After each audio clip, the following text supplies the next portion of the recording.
Hi guys, VST here, Venespis Tech.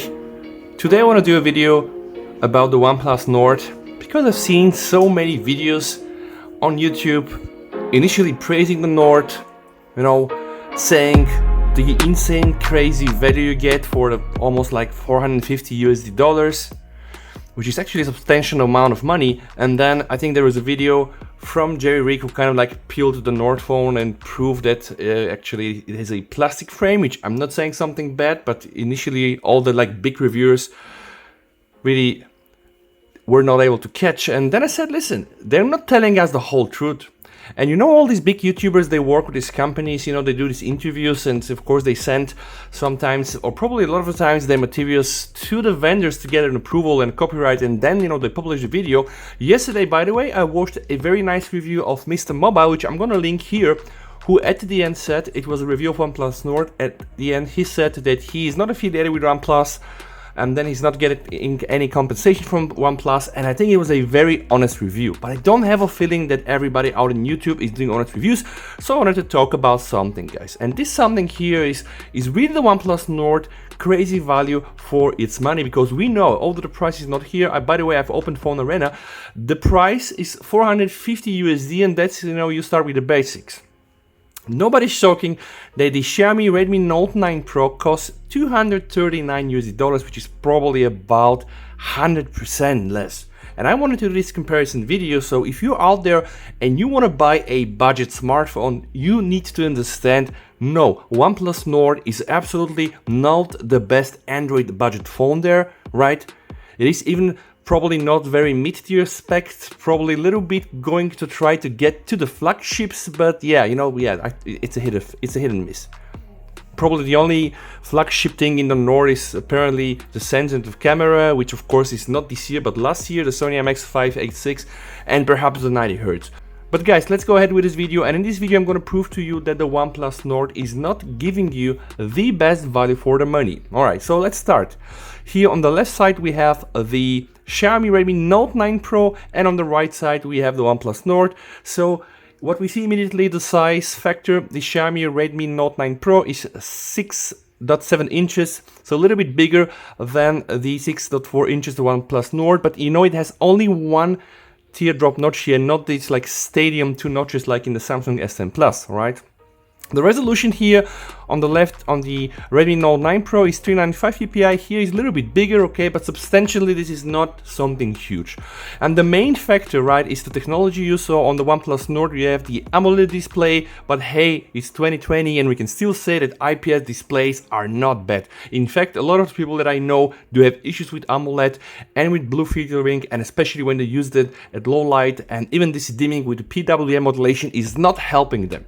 So it's totally okay to have an IPS screen in a phone, right? It's not something you can hear from one of the big channels, but okay, here on the VST channel you can hear this.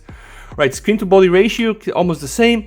Features here, scratch resistant, I'm gonna skip this, not important. I'm just gonna go to the hardware because this here is where we have the main differences, and this here will help us to understand, okay, should I pay almost double the amount from the Redmi 9 Pro to the OnePlus NORD? So we see that the Redmi Note Pro has the Qualcomm Snapdragon 720G, and here on the right where we have the NORD, we have the Snapdragon 765. And I just wanted to show you guys, what does this number mean to you, and I mean, how much are you actually winning?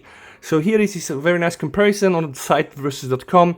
Why is the Qualcomm Snapdragon 765G, the one in the NORD, better? So apparently it has 267 MHz higher RAM speed.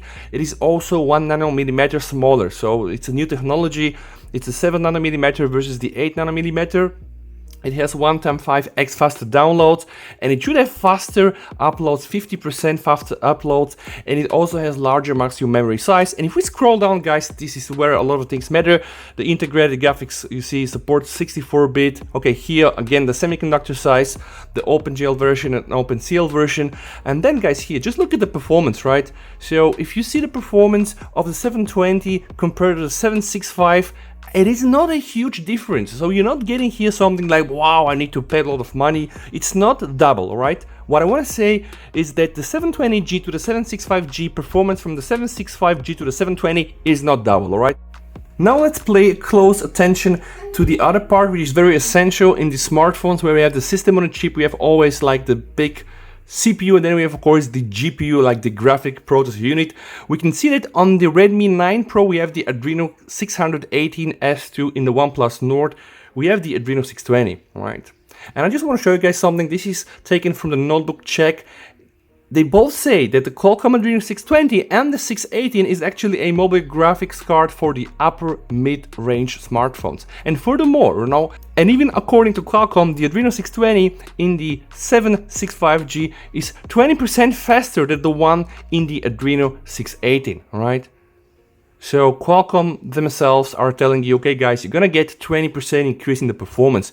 And I'm just gonna skip down below to the benchmark where we have 3D Mark with the OpenGL, with the Slingshot Extreme and all the tests. You can see here we have the Adreno 618 on top, which is the one in the Xiaomi Redmi Note 9 Pro, and then down below we have the Adreno 620 in the OnePlus NORD. And you can see from the benchmarks, you're getting 20, max 30% performance increase, right? But it's not 100%, so what would motivate you guys from here to just pay the double amount, right?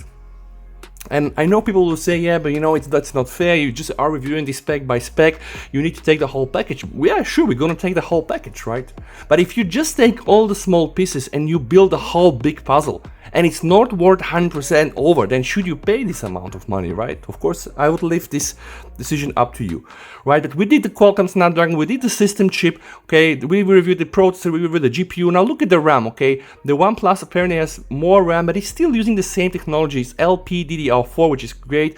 Look at the internal storage, guys. We have UFS 2.1, which is even not flagship. I mean, even the phones from last year already had the UFS 3. But look, in the Xiaomi Redmi 9 Pro, you can stick up a micro SD card up to 0.5 TB, which you don't have on the OnePlus NORD. And that's essential when you buy a cheap phone, right? This is supposed to be a cheap phone. Battery, I think here it's clear, 5,000 over 4,000. So yeah, clear comparison.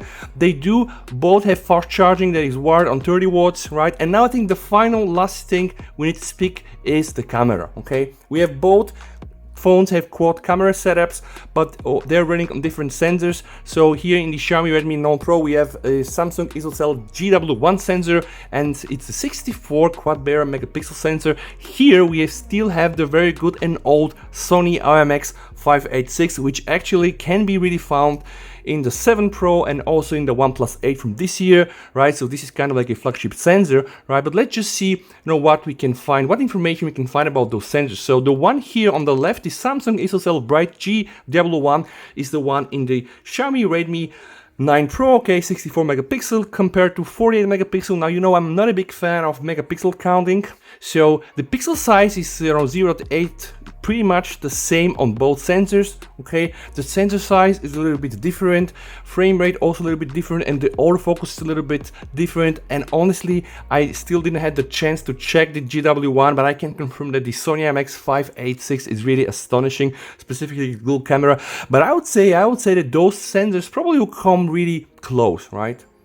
And until this was released, really the 8 megapixel sensor from Sony IMX586 was really one of the best sensors out there. And of course Samsung provides some competition, so still we need to see. I will probably right now blindly bet that the Sony IMX still is better, okay? But then again, the question is it 100% better, or is it 100% more better, like twice better? I don't think so. I really don't think so. And then we can just see the other part.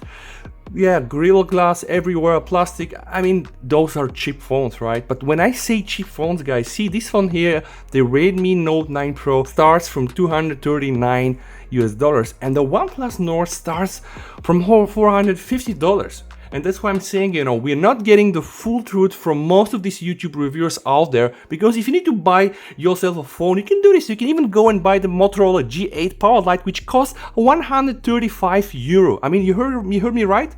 It's 135 euro, and you get 5,000 mAh battery, like 3 days battery. You get like a proper phone you can use, right? Of course, it's not gonna be a flagship phone, but should you pay almost $500 for a phone that is not a flagship?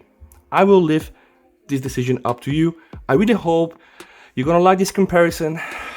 If that's the case, you know what to do. With that said, VST over and bye.